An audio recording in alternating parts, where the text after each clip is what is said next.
Clase número 11 de liturgia. En el nombre del Padre, del Hijo y del Espíritu Santo. Amén. Ven, Espíritu Santo, llena los corazones de tus fieles y enciende en ellos el fuego de tu amor. Envía, Señor, tu Espíritu y todo será creado y renovarás la faz de la tierra. Bienvenidos, queridos hermanos y hermanas, a nuestra clase de liturgia.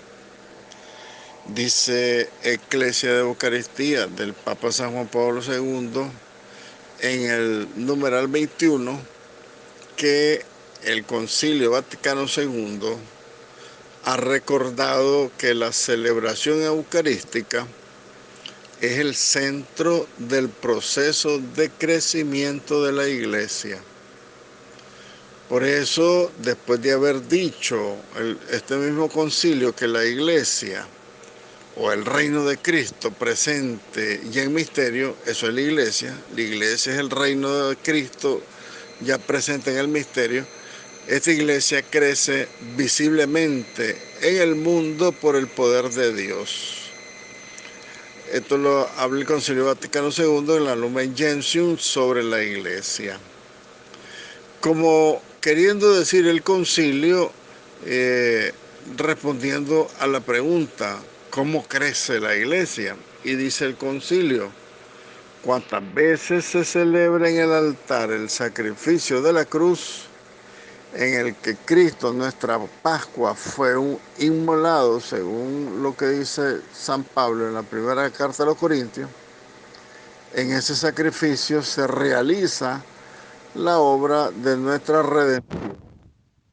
Entonces, el sacramento del pan eucarístico significa y al mismo tiempo realiza la unidad de los creyentes que forman un solo cuerpo en Cristo. Entonces, esto es la edificación que el Concilio Vaticano II quiere definirnos cuando habla sobre la Eclesia, el misterio de la Iglesia, pues Eclesia de Eucaristía. Hay un influjo causal, o sea, hay una fuerza que causa de la Eucaristía en los orígenes del mismo, en los orígenes mismos pues de la Iglesia.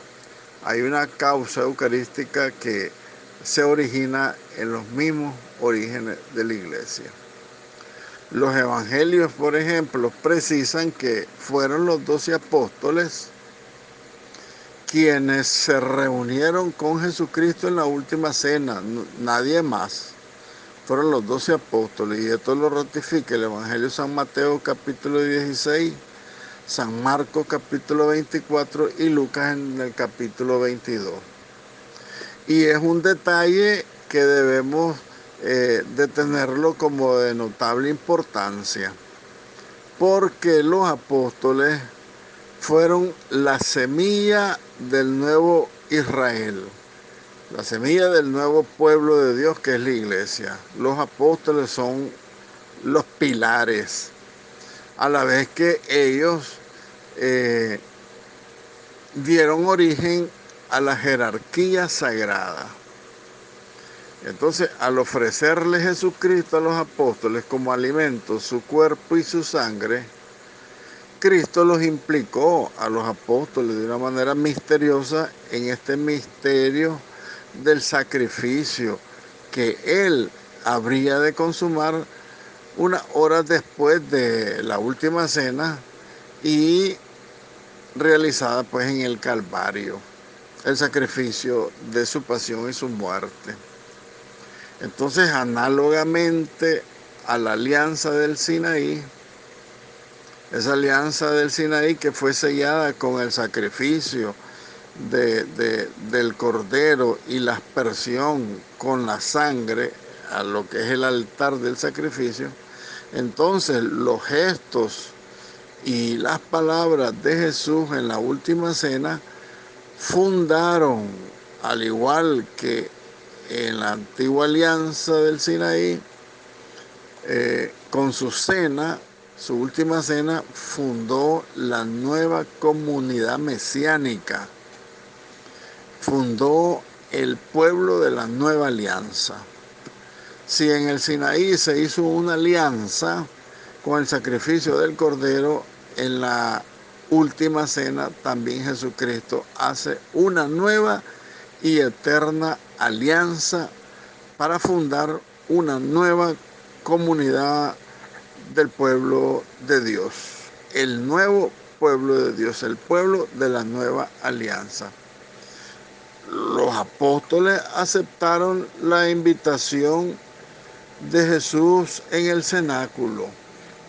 Cuando Jesús les invita y les dice, tomen y coman todo de él, este es mi cuerpo, beban de esta copa todos, según lo refiere el Evangelio de San Mateo capítulo 26, los discípulos entraron por primera vez en comunión sacramental con Él, con Cristo. Miren qué interesante. Los primeros que comulgaron sacramentalmente entonces con Jesucristo fueron los mismos apóstoles que participaron en la última cena. Fueron ellos. Entonces, desde ese momento de la última cena, los apóstoles presentes, hasta el fin de los siglos, la iglesia se edifica y se edificará siempre por siempre a través de la comunión sacramental con el Hijo de Dios. Este Hijo de Dios, Jesucristo, inmolado por nosotros. Y Él lo dice cuando le dice a los discípulos, hagan esto en recuerdo mío. Y cuántas veces, dice San Pablo en la primera carta a los Corintios, cuántas veces la bebiereis, hacerlo en recuerdo mío. Entonces, la invocación a Cristo en la Eucaristía, que también se realiza y está presente en el bautismo, Jesucristo se invoca en el bautismo, eso se renueva y se consolida continuamente con la participación en el sacrificio eucarístico. Sobre todo cuando esta es plena mediante la comunión sacramental. Es importante entonces que la iglesia se edifica con este sacrificio de Jesucristo, quien funda la iglesia, sobre la base de los apóstoles, y los apóstoles a su vez siendo los primeros que comulgan sacramentalmente con Jesucristo. La incorporación a Cristo que tiene lugar en el bautismo, que decíamos anteriormente, esto se renueva con la participación en el sacrificio eucarístico, sobre todo cuando se comulga sacramentalmente. Entonces podemos decir que no solamente cada uno de nosotros recibe a Cristo, sino que también Cristo nos recibe a cada uno de nosotros. Ya lo explicaba de una manera muy hermosa el Padre Cantalamessa. Cuando comulgamos recibimos a Cristo, pero también Cristo nos recibe a cada uno de nosotros. Jesucristo está en estrecha amistad con nosotros, porque Él dirá, vosotros sois mis amigos, del Evangelio de San Juan capítulo 15. Más aún, nosotros vivimos gracias a Él.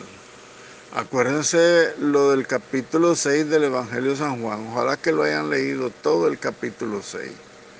Donde dice Él mismo, el que me coma vivirá por mí. Entonces en la comunión eucarística se realiza de manera sublime que Cristo y el discípulo estén el uno en el otro.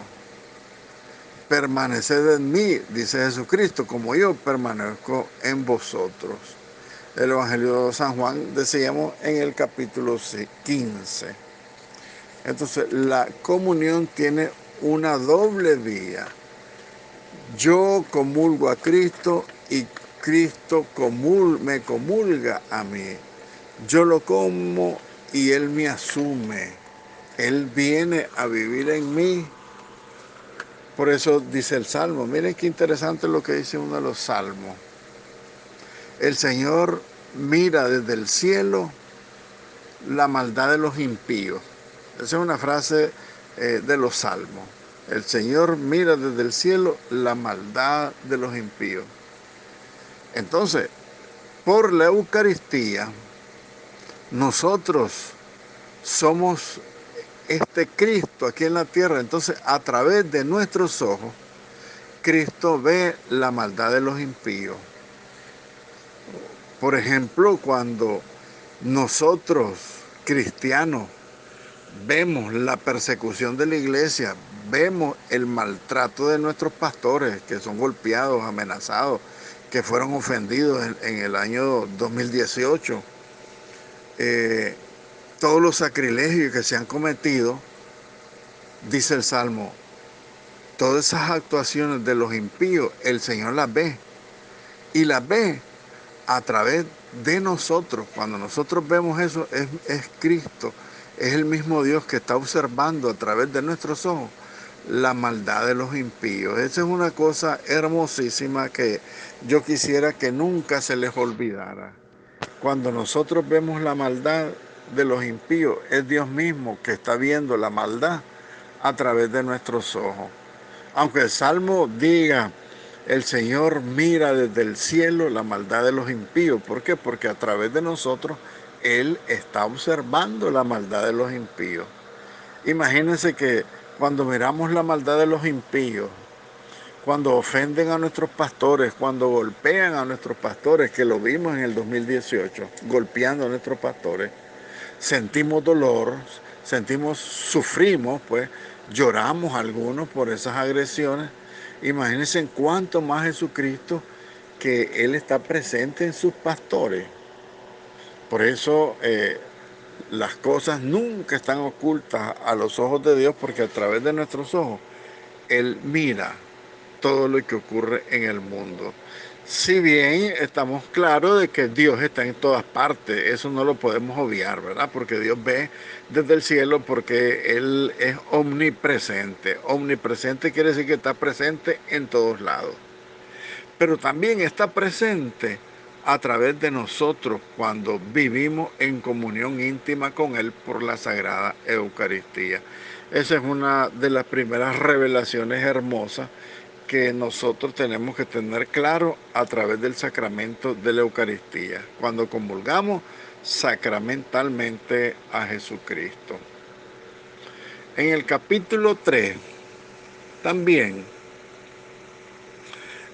Eclesia de Eucaristía hablará sobre la apostolicidad de la Eucaristía y de la Iglesia. Acuérdense que ya hemos dicho en el capítulo 2 de que la Eucaristía edifica la Iglesia porque fue instituida, inaugurada esta nueva Iglesia, este nuevo pueblo de Dios, no nueva Iglesia, sino el nuevo pueblo de Dios, el nuevo Israel, a partir de la participación de los apóstoles en la última cena.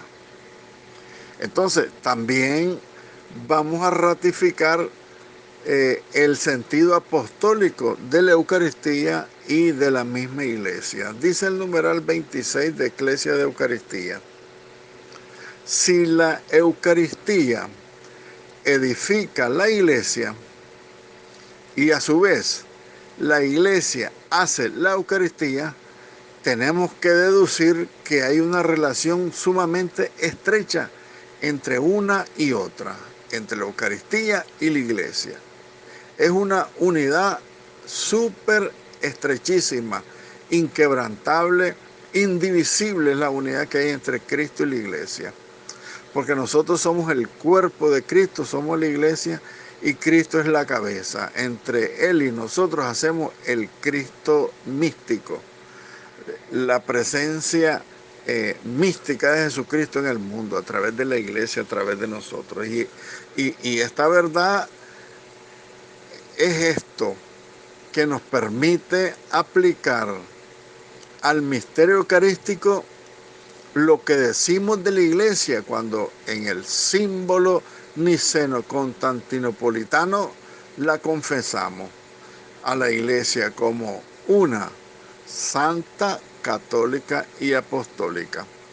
El símbolo niceno-constantinopolitano es el credo largo, ¿verdad? Porque hay un credo corto que es el credo del pueblo de Dios, el credo de los apóstoles, que lo instituyó el Papa San Pablo VI después del concilio. Pero el credo largo, pues donde profesamos nosotros que creemos en la iglesia y la confesamos a esta iglesia como una única iglesia santa, católica y apostólica. También la Eucaristía es una y católica. Miren qué interesante, dice el Papa San Juan Pablo II. La Eucaristía, igual que la iglesia, es una y es católica. Es también santa y más aún es el Santísimo Sacramento, la Eucaristía. Miren ustedes, es una santa, católica y apostólica la iglesia, pero la Eucaristía también es una, es católica y es santísima la Eucaristía, porque es el Santísimo Sacramento. Pero dirijámonos directamente a la apostolicidad, que dice el capítulo 3 en el numeral 27.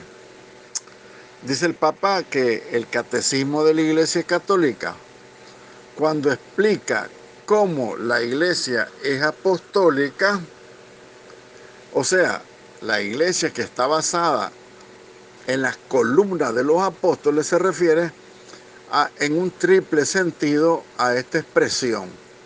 Por una parte, fue y permanece edificada sobre los apóstoles, sobre el fundamento de los apóstoles, como dice San Pablo en la carta a los Efesios capítulo 2. Ellos, los apóstoles, como testigos escogidos y enviados en misión por el propio Cristo.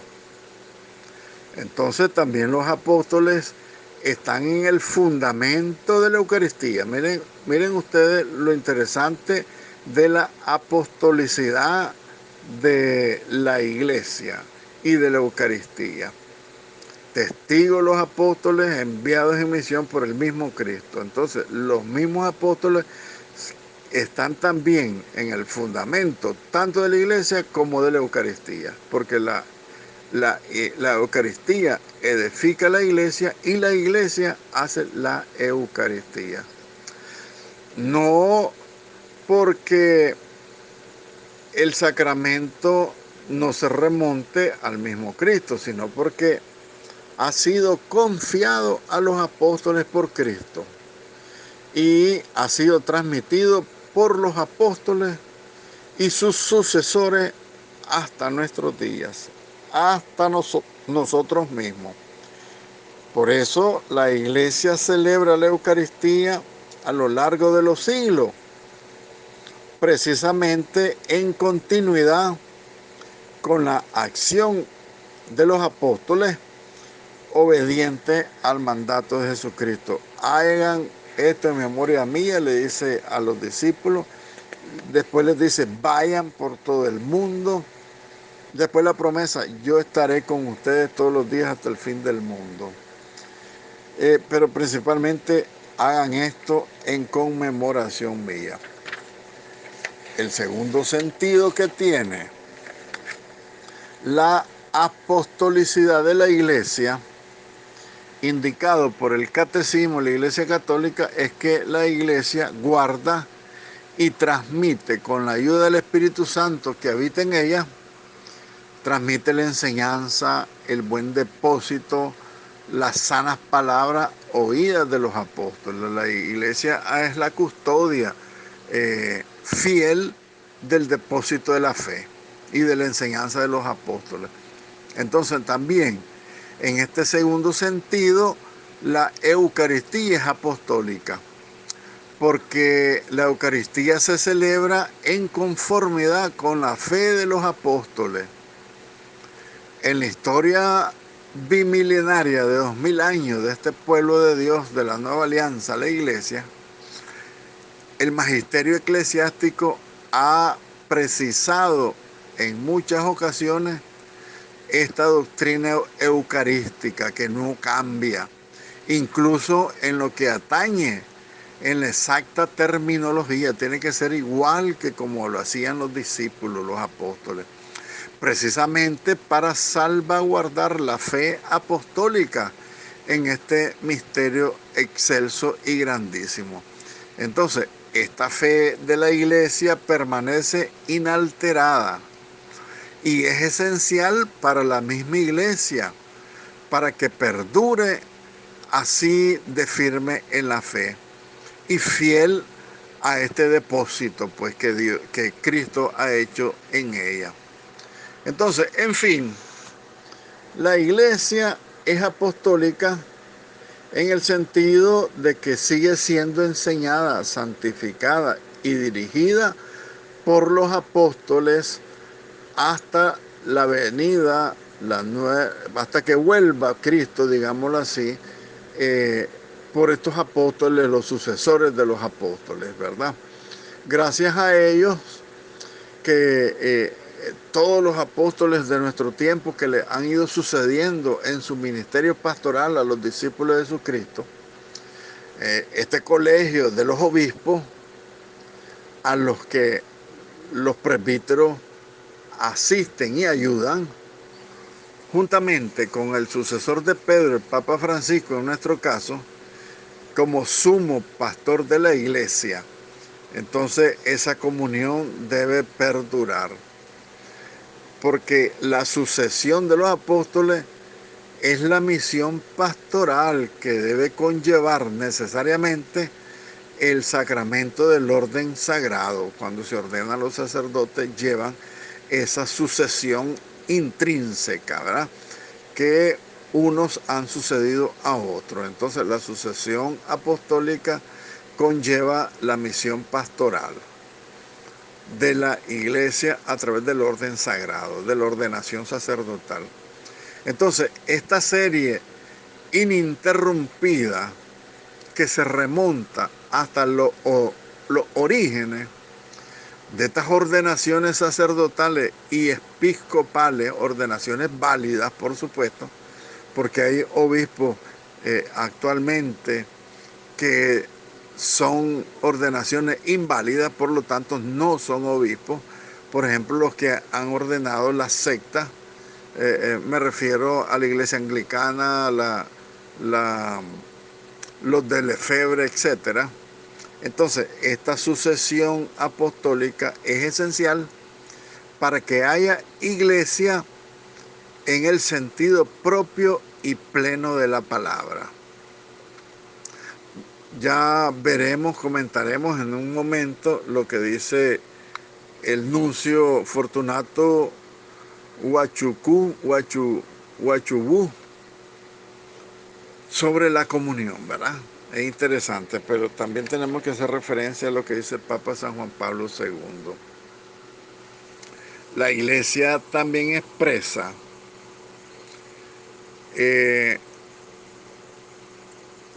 este sentido de la apostolicidad. También en la Eucaristía se expresa este sentido de la apostolicidad. Por eso, como lo señala el Concilio Vaticano II, también en el Lumen Gentium, los fieles participan en la celebración de la Eucaristía en virtud de su sacerdocio real, la participación que tenemos en el sacerdocio real de Jesucristo, en el sacerdocio común de los fieles nosotros como asamblea celebrante en la liturgia eucarística. Pero el sacerdote que es ordenado es quien realiza como representante de Cristo el sacrificio eucarístico y lo ofrece a Dios en nombre de todo el pueblo de Dios, en nombre de toda la asamblea presente en la celebración eucarística. Aunque haya celebración eucarística, y lo hay hoy por hoy, sin presencia de fieles, el sacerdote es el que en representación de Jesucristo ofrece este sacrificio eucarístico a Dios en nombre de todos nosotros, de todos los miembros del nuevo pueblo de Dios, la iglesia. Por eso se prescribe en el misal romano que es únicamente el sacerdote quien pronuncia la plegaria eucarística, mientras el pueblo de Dios se asocia a esta plegaria eucarística por la fe y en silencio. Por eso también recordemos lo que decía Padre Canta la Mesa a la hora de la consagración. Nosotros podemos decir en silencio las palabras consecratorias porque nosotros no consagramos el cuerpo de Cristo, pero sí las repetimos porque nos unimos a su sacrificio, porque nosotros queremos ser para Dios sacrificio vivo y agradable al mismo Dios, como dice San Pablo en la carta a los Romanos en el capítulo 12. ¿Recuerdan? Dios quiera que lo hayan leído. Capítulo 12 en la carta a los Romanos. ¿Cómo nosotros podemos ofrecernos en sacrificio vivo, agradable a Dios? Entonces, una expresión que mucho repetidamente utiliza el Concilio Vaticano, según esta expresión, el sacerdote ordenado realiza como representante de Cristo el sacrificio eucarístico. Esta expresión, que el sacerdote es el que realiza el sacrificio de Cristo, esta expresión, repito, está bien arraigada en la enseñanza pontificia. Todos los sumos pontífices lo han dicho, quiere decir esto del Concilio Vaticano II. In persona Christi, lo dice el Papa San Juan Pablo II. Esto quiere decir más que en nombre. También quiere decir en vez de Cristo. In persona Cristo, es decir, en la identificación específica, plena y sacramental con el sumo y eterno sacerdote que es Cristo. Esto significa que Jesucristo es el único sumo y eterno sacerdote. El sacerdocio ministerial que tienen nuestros obispos y nuestros sacerdotes es participación, entonces, sacramentalmente, en el sacerdocio de Jesucristo. Por eso, in persona Christi significa en nombre y en lugar de Cristo. O sea, es el representante idóneo por medio del cual Jesucristo se hace presente en la Eucaristía.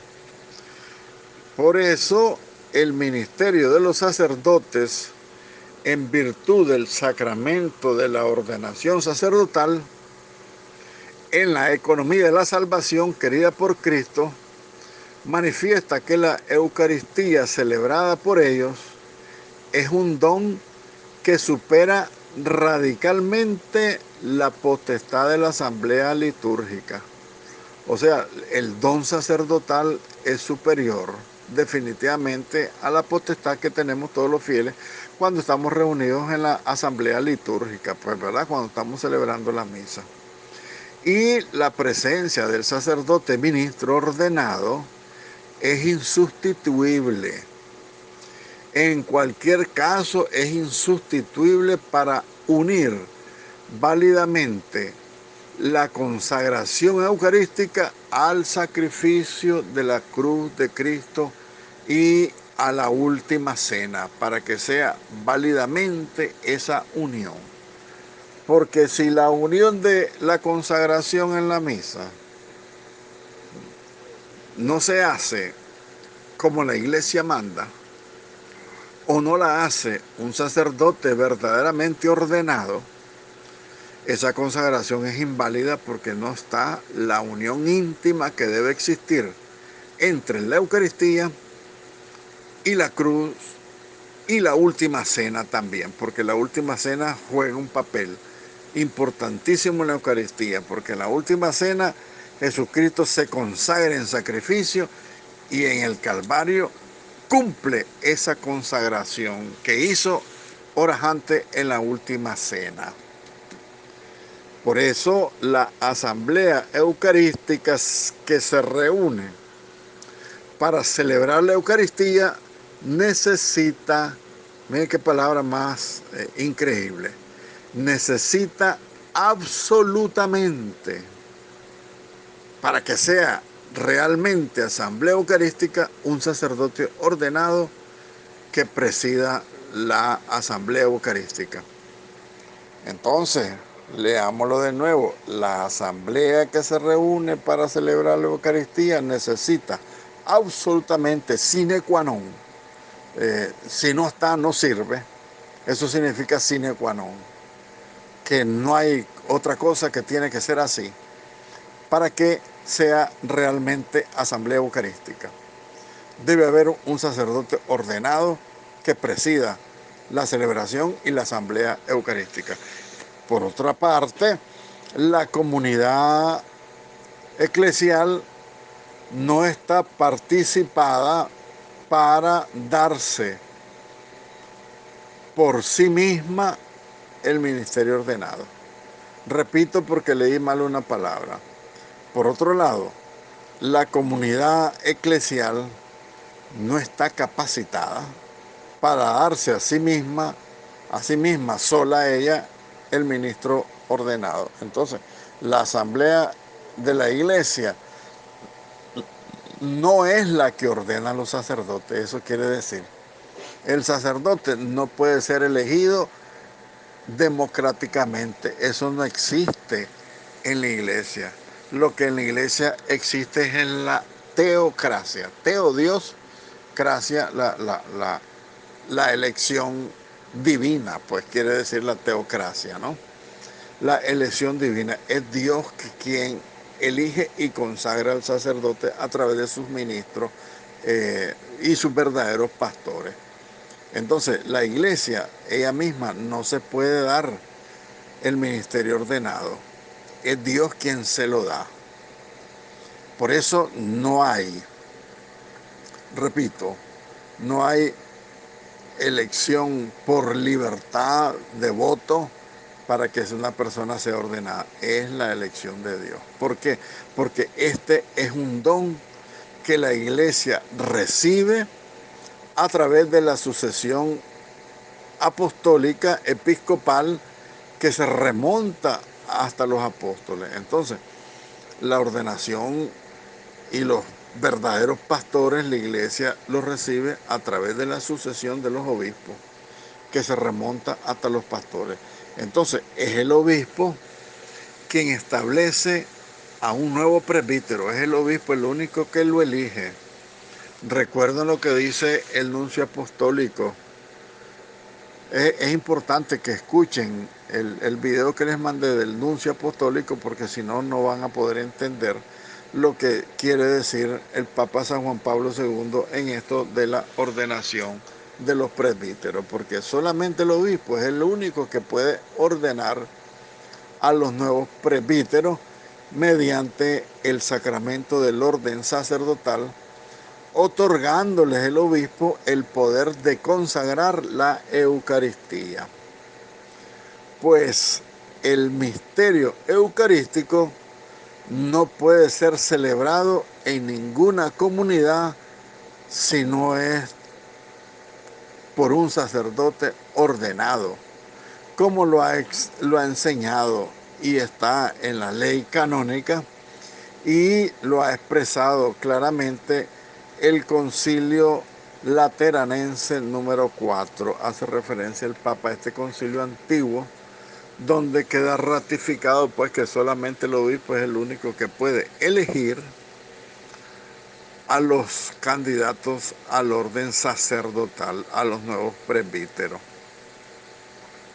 Entonces, tanto esta doctrina de la Iglesia Católica sobre el ministerio sacerdotal en relación con la Eucaristía, como la referente al sacrificio eucarístico, esta doctrina han sido objeto en la última década de un provechoso diálogo en el ámbito de la actividad ecuménica. Fíjense que es importante entonces para este elemento de la evangelización de la iglesia, donde está incluido el diálogo interreligioso, el diálogo entre los cristianos, es importante introducir este elemento, dice el Papa, porque así como la doctrina del ministerio sacerdotal, como la doctrina sobre el sacrificio eucarístico,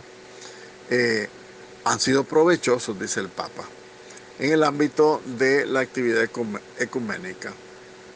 Tenemos que dar gracias a la Santísima Trinidad, dice el Papa San Juan Pablo II, porque a este respecto se han obtenido significativos progresos y acercamientos que nos hacen esperar en un futuro en que se comparta plenamente la fe entre los cristianos en primer lugar y después entre todas las religiones, ¿no? Cuando todas las religiones comprendan que Cristo es el único sumo y eterno sacerdote, el único redentor del universo entero, no Mahoma, ni Buda, ni todos esos otros pseudo profetas, porque no son nada, son usurpadores más bien.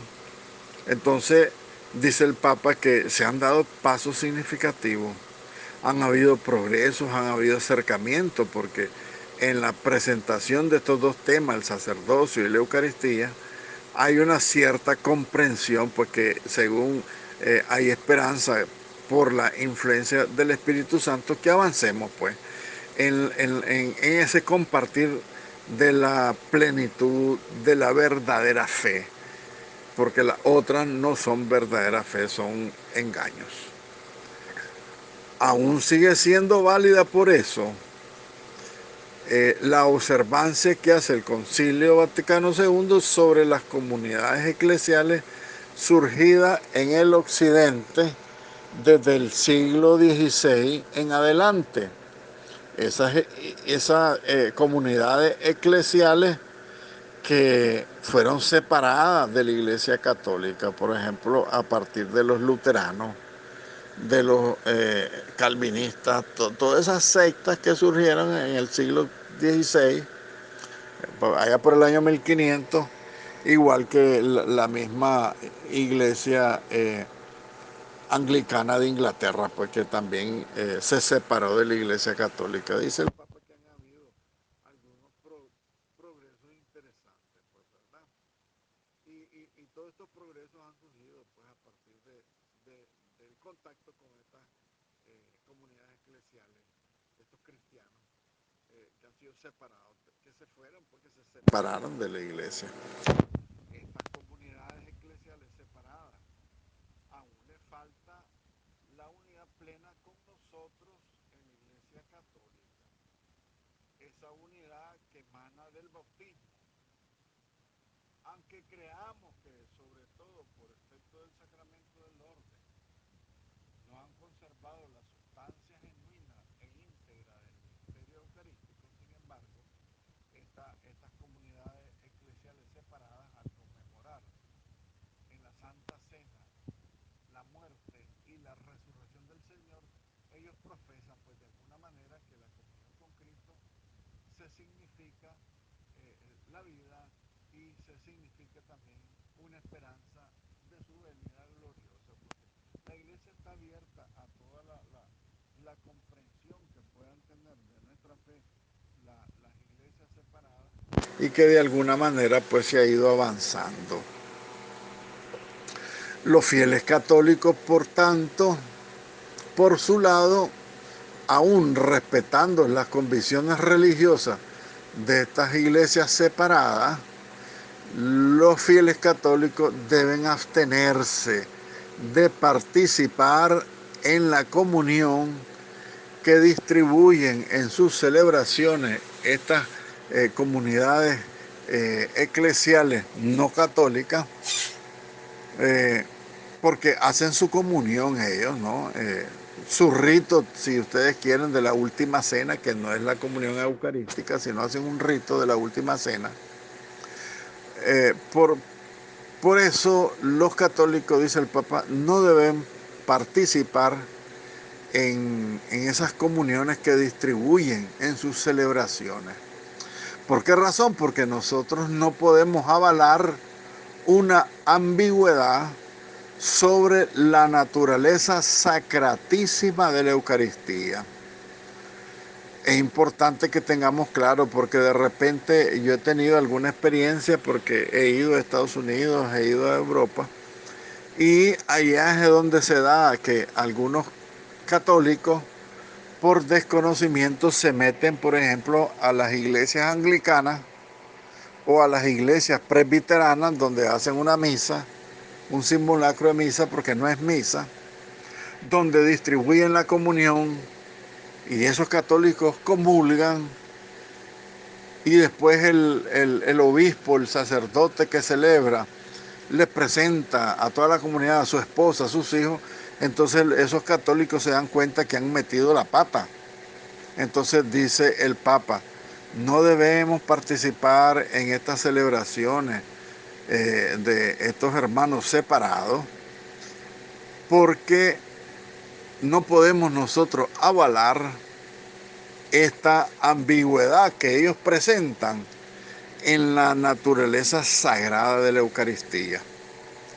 Claro, por eso, por ejemplo, los anglicanos, los presbiterianos, todos esos que celebran la misa, una pseudo misa, porque no es misa, todos ellos dentro de sus estructuras y dentro de su historia han venido aceptando todas las desviaciones que las ideologías han querido ir metiendo en la fe de los cristianos. Por ejemplo, la ordenación de las mujeres, la ordenación de los homosexuales, porque los anglicanos tienen mujeres ordenadas, sacerdotes y obispas.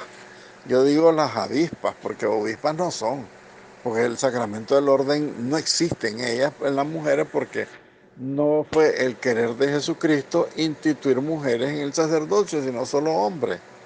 Sin el afán, por supuesto, de despreciar a las mujeres, porque el primero que exaltó a las mujeres fue Cristo. Entonces ese no es el argumento. El argumento es que Él quiso que el varón consagrado sea a imagen de cómo vivió Cristo, célibe y pobre y puro,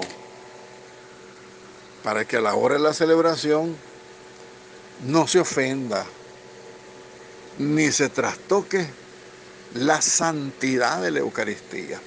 Por eso es que tiene que ser un sacerdote célibe, por la santidad de la Eucaristía, porque el sacerdote que hace la Eucaristía en pecado mortal, por supuesto que se consagra, pero él se hunde más, porque es un sacramento tan sagrado que si nosotros queremos manosearlo, terminamos con las manos quemadas. Ahí no hay vuelta a Dios. El Papa lo dice. Nosotros no podemos avalar lo que celebran las sectas, porque ellos celebran una doble o un doble sentido que le dan a la Eucaristía, y no un doble sentido, sino la minimización que hacen de la Eucaristía. Ellos no creen en la divinidad y en la santidad de la Eucaristía. Por consiguiente, dice el Papa, para los fieles católicos, faltar al deber de dar un testimonio claro de la verdad implica responsabilidad de nuestra parte. Nosotros no podemos dar un mal testimonio de la verdad que nosotros profesamos. El amor especialísimo que le tenemos a la Eucaristía, a el orden sacerdotal también tenemos un amor especial, indiviso, porque nosotros somos totalmente fieles a nuestro pastor, a nuestro párroco, a nuestro obispo, aunque ellos sean pecadores o malcriados, si ustedes quieren. Esto es así en los fieles católicos. Nosotros, nos dice el Papa, tenemos que dar un testimonio claro de la verdad, porque si no, retardamos, dice el Papa, somos cómplices al retardar el camino hacia la plena unidad visible de todos los cristianos. Miren qué responsabilidad tenemos todos nosotros, por lo tanto, tenemos la responsabilidad de no estorbar, dice el Papa, Porque cuando nosotros hacemos todos estos desmanes en contra de la Eucaristía, nosotros retardamos ese camino hacia la plenitud de la unidad visible de todos los hijos de Dios, dispersos por el mundo, de todos los cristianos, en una sola fe católica, en una sola fe en la Eucaristía. Por eso la Eucaristía debe ser el centro y culmen también del diálogo ecuménico. Todos deben aceptar al final que el centro de la vida de la iglesia es la Eucaristía. Aquí no hay vuelta de hoja de que sí, vamos a aceptar unas cosas y otras no. No, es todo en comunión celebrando la Eucaristía, porque es el sacramento de la muerte y la resurrección de Jesucristo.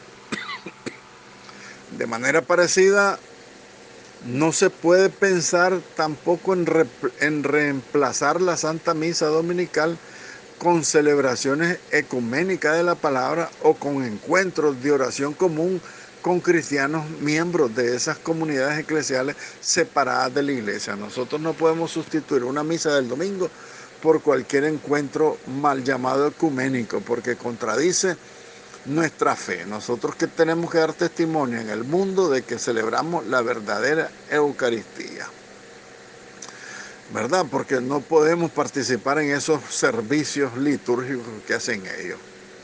Porque estas celebraciones y estos encuentros en sí mismos pueden ser buenos si ustedes quieren, en circunstancias oportunas. Estos encuentros de alguna manera podrían preparar la deseada comunión total, incluso eucarística, pero nunca pueden reemplazarla a la Eucaristía. Nosotros no podemos nunca reemplazar la Eucaristía. Por eso decíamos que algunos hermanos que van a otros países y se meten en una iglesia muy linda y muy todo, pero ortodoxa o presbiteriana, se dan cuenta que se han metido donde no deben, porque nosotros no podemos reemplazar la verdadera fe que profesamos en el credo. Tenemos responsabilidad por eso, hermano, ¿vieron? Una gran responsabilidad. Hacer las cosas bien hechas y no estorbar, porque cuando nosotros estorbamos, más bien retardamos la plena comunión deseada por Jesucristo en esa misma última cena. Acuérdense que la oración sacerdotal, que todos sean uno, Padre, como tú en mí y yo estoy en ti. Dios te salve María, llena eres de gracia, el Señor es contigo. Bendita tú eres entre todas las mujeres y bendito es el fruto de tu vientre Jesús. Santa María, Madre de Dios, ruega por nosotros pecadores, ahora y en la hora de nuestra muerte. Amén.